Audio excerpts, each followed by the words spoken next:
Hello everyone. Today I'm reviewing a book titled The Lost Lands, and it's a magical history of Lemuria, Atlantis, and Avalon, and it is by Lucy Cavendish.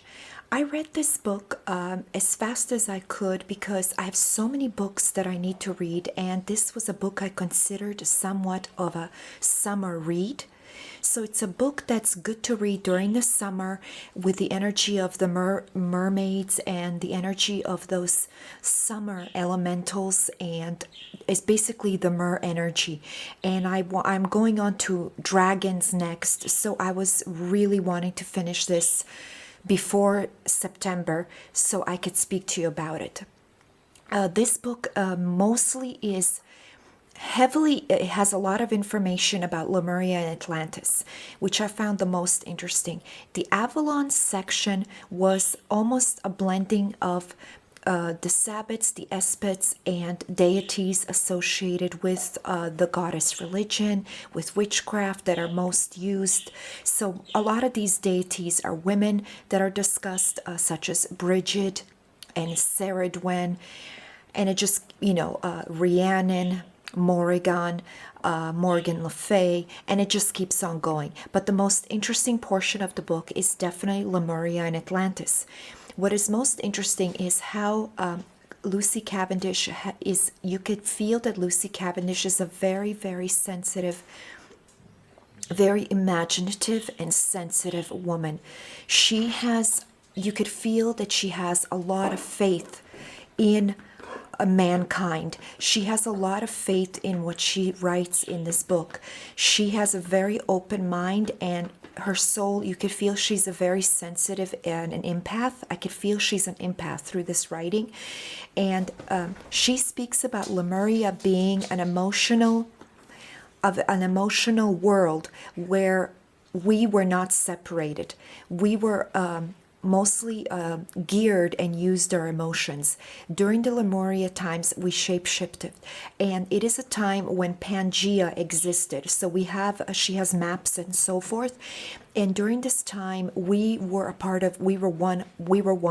So we were a part of everything. We shapeshifted into beings, and we were very close to the water element. So we were close to the womb-like nature of life, and many of us were mer beings and shape-shifted into mer beings when the flood began and when Lemuria was disappearing and the continents were shifting. And we escaped into another continent, which was Atlantis.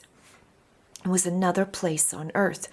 And on this side of the spectrum, there were peoples that were similar to Lemurians, but they ended up going a little bit towards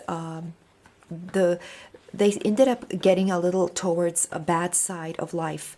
They began to envy and mistrust and be very weirded out by Lemurians, and decided to test on them and try to take some of their genetics so they could use their shape-shifting skills in different manners. And during this time of Lemuria and Atlantis, Lucy says that all kinds of beings existed on our planet. So any type of weird things that we could see in bestiaries, etc., was actually reality. So she believed that centaurs existed, fey creatures, mer creatures, and that was a norm on our planet at one time. And that the Lemurians were the origin of all life. So we were the original people. And we lived in harmony with everything and shape-shifted and blended into everything. So this is what was really interesting. And what I found the most, I relate to the Lemurians the most, and I find that that place is the most pure. And so I do not like the Atlanteans. The Atlanteans are very cold-hearted. They do not use emotions. They are they're calculating, and they wanted to put everything in a category and dissect everything and be like a doctor. Their mindset was like you're in a doctor's lab. So I did not like that at all. And the Avalonian was a mixture of it's like a mixture of a Lemurian world and Atlantean world, because the Avalon world also used some form of stratified society where they had priests and priestesses, and they had this stratified world where there was some kind of a dogma there.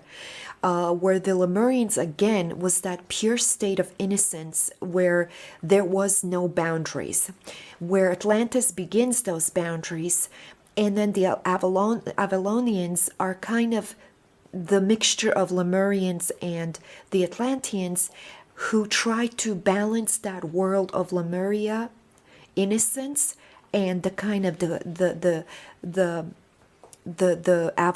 Atlantean kind of spookiness and evil side to it. It's kind of a mixture, but the Avalonians obviously are not at all close to Atlanteans at all.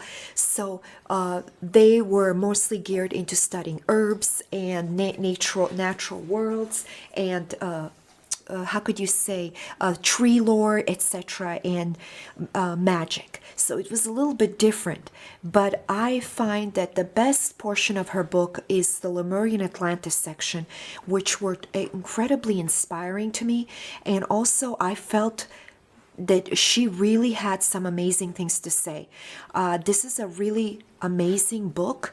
The writing is a stream of consciousness, so it's a little bit hard to read because it's very kind of, it just flows. There is not a structure to the writing.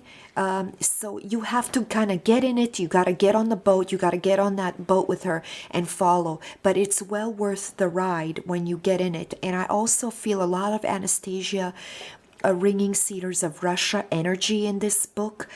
So I feel like she must have read Anastasia. There's something about that I get. There's a lot of innocence to the writing and truth and genuineness. It's not... it's not a book that you feel like somebody sat there and is regurgitating a bunch of information they did research on. No, she's giving you information she feels to be true from her heart. And this is a very unique read. And I really do resonate with what she's saying. And I'm really amazed by this book because I've read all of her other books, Mermaid Magic, Fairy Magic, and Witchy Magic. And that was done with Serene Connolly, and that was a bit different.